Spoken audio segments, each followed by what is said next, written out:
Troisième intervention, on a donc le plaisir, on va avoir le plaisir de donner la parole à Eric Toussaint, donc tu es porte-parole international du comité pour l'abolition des dettes illégitimes et puis membre du conseil scientifique d'Attaque France, un des principaux spécialistes aussi des questions de dette publique, de souveraineté économique et du rapport entre les États et les créanciers. Ton intervention s'intitule Pourquoi est-ce qu'il faut désobéir et prendre des mesures fortes? À quelle désobéissance tu penses? Quelle serait-elle? Et quelles seraient pour toi du coup les mesures qui seraient indispensables dès les premiers mois en cas de victoire de la France insoumise? Merci bien. Je peux me mettre debout là? Je préfère. Bon. Bonjour, vous m'entendez? Très content d'avoir pu répondre à l'invitation. Très content d'être avec vous ce matin et de partager la tribune avec Bernard, Marlène et Cédric. Oui, c'est fondamental de dire qu'il faut désobéir aux traités européens. Hier, Ouria indiquait qu'elle regrettait un certain adoucissement des positions par rapport à l'Union européenne de la part de la gauche, de la France insoumise et d'autres forces, et je partage cette préoccupation. Je pense que l'Union européenne, et Marlène vient d'en parler, ne fera aucun cadeau. Elle fera tout son possible pour qu'il y ait un échec en France de la France insoumise parce que l'effet de contagion serait immédiat de son point de vue si il y avait des succès. Mais il faut en même temps être persuadé qu'on peut, contre la position de l'Union européenne, en lui désobéissant, en prenant des mesures tout à fait légitimes aux yeux de la population, gagner et ne pas se laisser déstabiliser. D'ailleurs, qu'est-ce que ça veut dire exactement pour la France une attaque spéculative sur sa dette? Il faut bien réfléchir à quels sont exactement les moyens que de grands fonds d'investissement peuvent réaliser contre un pays comme la France. Il ne faut pas imaginer une catastrophe, y compris d'ailleurs s'il y a une attaque massive sur des titres de la dette française et que du coup des fonds se défont, revendent sur les marchés secondaires des titres de la dette française, contrairement à une réaction peut-être superficielle, ce n'est pas du tout une mauvaise nouvelle. Si vos titres baissent de valeur sur les marchés financiers, s'ils perdent 20% de leur valeur, ben, rachetez-les à des prix bradés. C'est ce qu'a fait l'Équateur. J'ai participé personnellement à la commission d'audit de la dette de l'Équateur en 2007-2008. L'Équateur a suspendu le paiement de sa dette et les prix des titres de la dette équatorienne se sont effondrés sur les marchés secondaires et l'Équateur a racheté à 35% de la valeur des titres, de la valeur nominale des titres, sa dette. Et il a diminué radicalement. Bon. Donc, oui, il y a des possibilités. Bien sûr qu'il y a des possibilités pour un pays d'affronter ses créanciers. Cédric disait justement jouer, il a donné l'exemple de ce stratège chinois dans la guerre de libération nationale contre le Japon et en perspective de la révolution, bien, qui a justement joué sur l'effondrement des prix et on peut jouer sur l'effondrement des prix de la dette. Il faut aussi avoir en tête que la Banque centrale européenne détient pour le moment pour 450 milliards d'euros de titres de la dette française. En 2027, ça aura baissé certainement parce qu'elle réduit son programme d'achat, elle ne rachète plus de la dette française ou de la dette des pays de l'Union européenne, on sera peut-être à 300 milliards. Mais c'est un moyen de chantage de la France sur la Banque centrale européenne. C'est tu m'emmerdes, ben je te rembourse plus, toi, Banque centrale européenne. Et je te déstabilise. Nous avons été 150 économistes européens à signer un appel en 2023, parmi lesquels il y avait dans les signataires Thomas Piketty, pour l'exigence de l'annulation des titres détenus par la BCE sur les différents pays de l'Union européenne. Dans le cas de la France, ça représenterait certainement en 2027 un peu plus de 10% de sa dette publique, et une annulation, et la revendication de cette annulation, la propagation de l'idée, je pense, serait bienvenue dans les mois qui viennent d'ici les élections de 2027. Désobéir, on a parlé, Cédric a parlé de la Grèce. Bon, j'ai coordonné les travaux de la commission d'audit de la dette grecque à la demande de la présidente du Parlement grec. J'ai fait ça entre février 2015 et septembre 2015. Et il faut dire très clairement, donc j'ai vécu de très près l'expérience grecque. J'étais à Athènes, j'étais tout le temps en contact avec le Parlement, avec le gouvernement, avec le ministre des Finances, Yanis Varoufakis, qui n'ont absolument pas suivi les recommandations que nous faisions. L'exemple de la Grèce, comme on l'a déjà dit ici, c'est l'exemple même du refus de désobéir, de la peur de désobéir. Dès le début, Tsipras et Varoufakis ont adopté une stratégie de concession à la Troïka, immédiatement, alors que la Troïka, donc FMI, Commission européenne, Banque centrale européenne, avait décidé de mettre fin à l'expérience et de rendre impossible une expérience progressiste en Grèce. Une semaine après la constitution du gouvernement grec, la BCE a retiré l'accès direct aux taux privilégiés des banques grecques au financement de la BCE, et les banques grecques devaient payer une prime de risque. C'était une déclaration de guerre au gouvernement de Tsipras. Et le gouvernement de Tsipras et son ministre des Finances Varoufakis, alors que Syriza avait promis de rompre le mémorandum signé avec la Troïka dès qu'un gouvernement serait mis en place, Varoufakis et Tsipras, contrairement à cette promesse, ont signé une prolongation de 3 mois du mémorandum qui était en cours d'exécution et ont multiplié les concessions. Le seul moment de désobéissance du gouvernement de Tsipras face à l'Union européenne, c'est fin juin, quand totalement dans l'impasse, quand totalement dans l'impossibilité d'aller plus loin à force d'avoir fait des concessions et d'avoir vidé les caisses du Trésor public grec pour rembourser la dette, notamment au Fonds monétaire international, pour un montant de 6 milliards d'euros. Le seul acte de désobéissance, vous vous en souviendrez, c'est la convocation d'un référendum. Et quand le peuple grec, à 62%, a rejeté les propositions de la Troïka, Tsipras immédiatement a trahi le résultat du référendum et est allé à Bruxelles signer un accord et a été soutenu dans le Parlement par la droite qui avait appelé à voter pour le oui aux propositions de la Troïka. Donc l'exemple de la Grèce, c'est ce que ça donne quand on ne désobéit pas. Il y a un pays européen, hors de l'Union européenne, qui a désobéi et qui a obtenu un succès. Désobéi par rapport à la banque, par rapport au marché financier, par rapport au FMI. C'est un petit pays avec une petite population, enfin le territoire est grand, l'Islande.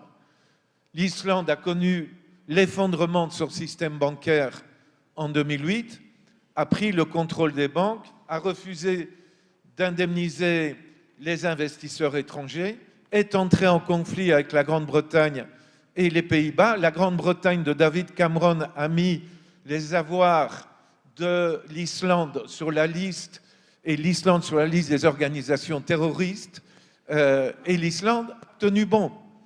Et l'Islande n'a pas remboursé la dette qui était réclamée par la Grande-Bretagne et les Pays-Bas, deux puissances autrement plus fortes que l'Islande.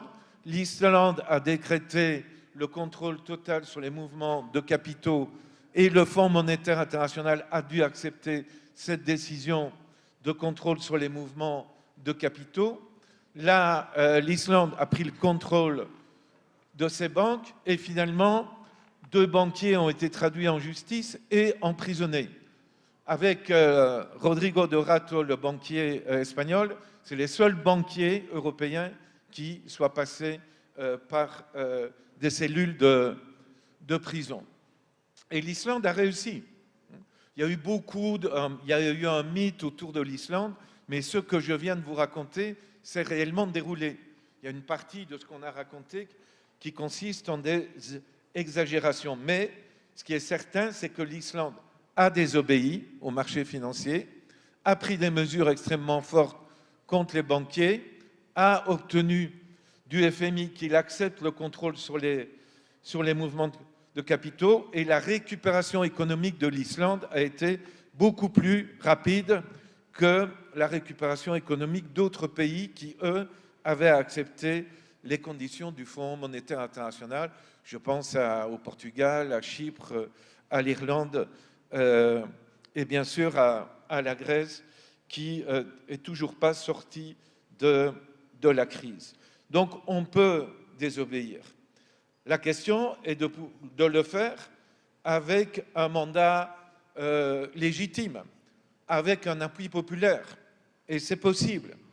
Pour avoir l'appui populaire, il faut notamment s'engager clairement avec un programme d'amélioration des conditions de vie. Donc on est tous d'accord, certainement pour dire une augmentation du pouvoir d'achat qui implique, si on veut être très concret, réduire radicalement le taux de TVA sur les produits de base et les services de base. Il faut, y compris la TVA nulle en dessous d'une certaine consommation de services, par exemple.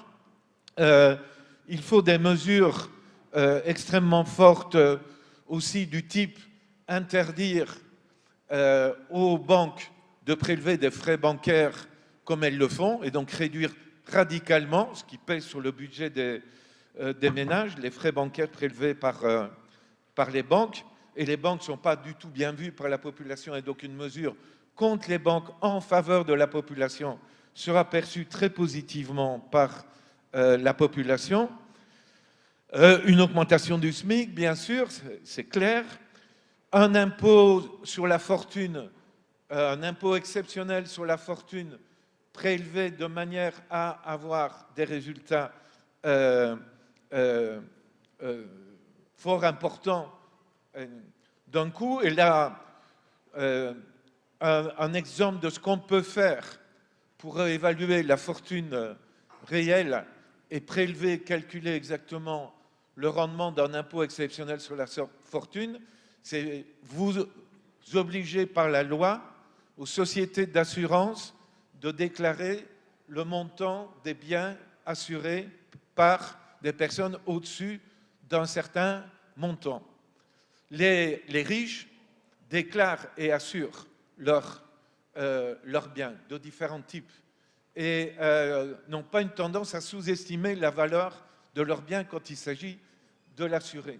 Et donc se baser sur les données fournies obligatoirement par les sociétés d'assurance sur les biens assurés par les riches, au-dessus d'un certain niveau de biens, peut permettre ensuite de calculer l'assiette de l'impôt à prélever sur eux.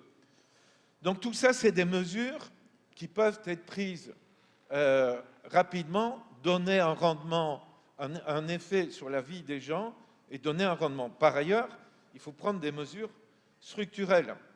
On a parlé de la dette, mais on n'a pas dit jusqu'ici qu'il y a toute une partie de la dette française qui est illégitime. Certains d'entre vous peut-être se souviendront qu'en 2011-2012, Attac, le CADTM et d'autres organisations ont mis en place des collectifs d'audit citoyens. Il y en a eu une centaine sur le territoire de la France. Ça a abouti à un document en 2014. Mon ami économiste Michel Husson avait participé à sa rédaction. J'y avais participé. Patrick Saurin, qui est ici dans la salle, y a participé. Et on avait conclu que 59% de la dette réclamée à la France était une dette illégitime. Je ne rentre pas dans les détails du pourquoi. Mais s'il y a une partie de la dette qui est illégitime, une dette illégitime, on ne la rembourse pas. Elle est nulle. Et donc, il ne faut pas simplement dire on arrivera à gérer la question de la dette française pour la force de l'économie de la France. C'est gérable, il ne faut pas dramatiser. Bien sûr qu'il faut aller à l'encontre du discours catastrophiste de la droite sur la dette, mais en même temps, si une partie de la dette est illégitime, il faut le dire. Et il faut prendre des mesures importantes là-dessus, ce qui peut améliorer clairement les finances de l'État. Ce qu'il faut aussi, et donc de ce côté-là, certainement un gouvernement de gauche ou une force qui veut être au gouvernement, une force de gauche qui veut être au gouvernement, doit faire appel aux mouvements sociaux pour relancer une dynamique d'audit citoyen de la dette pour déterminer la partie illégitime de la dette dans le cadre d'un vaste débat national sur quels sont les critères que les citoyens et les citoyennes mettent en avant pour définir comme illégitime ou légitime une dette réclamée au pays. Et ensuite, mettre la stratégie pour l'annulation. La question des banques, Marlène a dit nationalisation des banques, c'est bien ça que tu as dit, je crois, dans ton texte. Du côté du comité pour l'abolition des dettes illégitimes, on préfère parler de socialisation des banques. Et je crois que dans certains documents de la France insoumise, on parle aussi de socialisation des banques. Notre idée de la socialisation des banques, elle est tout à fait radicale. C'est de dire, le métier de la banque est trop sérieux pour le confier à des banquiers. C'est l'affaire de la société. La banque doit devenir un service public de la banque et des assurances.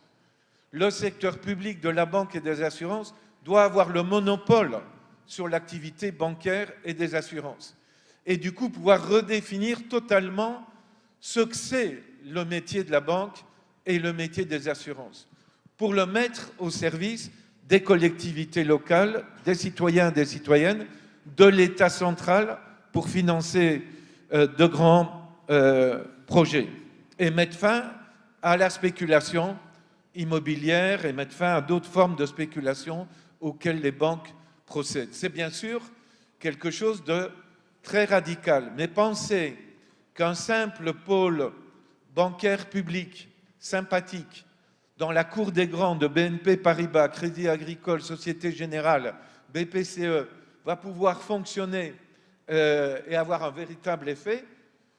Oui, ça peut, évidemment, je suis d'accord avec Cédric que ça peut financer une série de choses et c'est intéressant, mais il faut voir plus grand, plus loin, plus fort, plus radicalement si on veut changer. Cédric a parlé du gouvernement soviétique et de la NEP, mais avant ça, le gouvernement soviétique, en février 2018, avait annulé complètement les dettes réclamées à la Russie et en décembre 1917 avait exproprié toutes les banques et annulé toutes les dettes des paysans à l'égard des banques russes. Et ça, la NEP n'est pas revenue sur ces mesures. Donc ce sont des mesures fondamentales qui créent l'appui populaire. Et face à la déstabilisation, ça crée la capacité, ça génère la capacité de la population à venir en défense de son gouvernement. Et ça crée la sympathie au-delà des frontières du pays, au-delà de l'Hexagone, une sympathie qui peut s'exprimer par des mobilisations de rue dans d'autres pays en soutien à l'expérience suivie. Bien sûr, on est dans un contexte extrêmement difficile, et c'est mon dernier point. Bien sûr, entre l'expérience grecque de 2015 et aujourd'hui, la montée de l'extrême droite et la collaboration entre la Commission européenne présidée par Ursula von der Leyen avec l'extrême droite de Meloni et d'autres composantes de l'extrême droite s'est mise en place.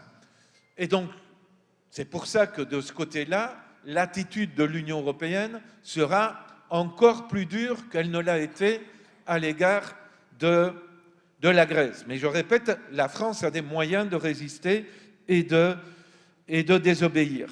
En même temps, face à cette montée des forces fascistes et néofascistes qui occupent des gouvernements en Europe et qui sont au gouvernement dans des pays comme les États-Unis ou l'Inde ou la Russie, face à cette situation-là, il faut absolument, comme force de gauche et comme mouvements sociaux, essayer de mettre en place une dynamique antifasciste et anti-impérialiste mondiale.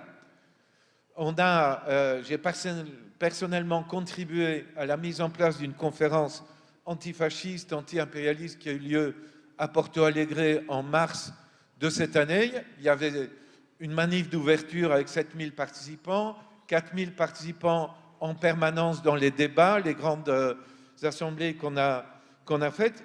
C'est un petit début modeste dans la ville de Porto Alegre qui avait été le berceau du Forum social mondial il y a 25 ans, en 2001. Il serait temps, alors que du côté latino, on va convoquer en Argentine, dans le pays dominé par le néofasciste Milei, une conférence pour l'Amérique du Sud, une conférence antifasciste et anti-impérialiste. Il serait temps, alors qu'on va convoquer une conférence antifasciste, anti-impérialiste au Mexique, en invitant la gauche états-unienne et notamment les démocrates, les socialistes démocratiques des États-Unis, l'organisation politique à laquelle Zoran Mamdani appartient.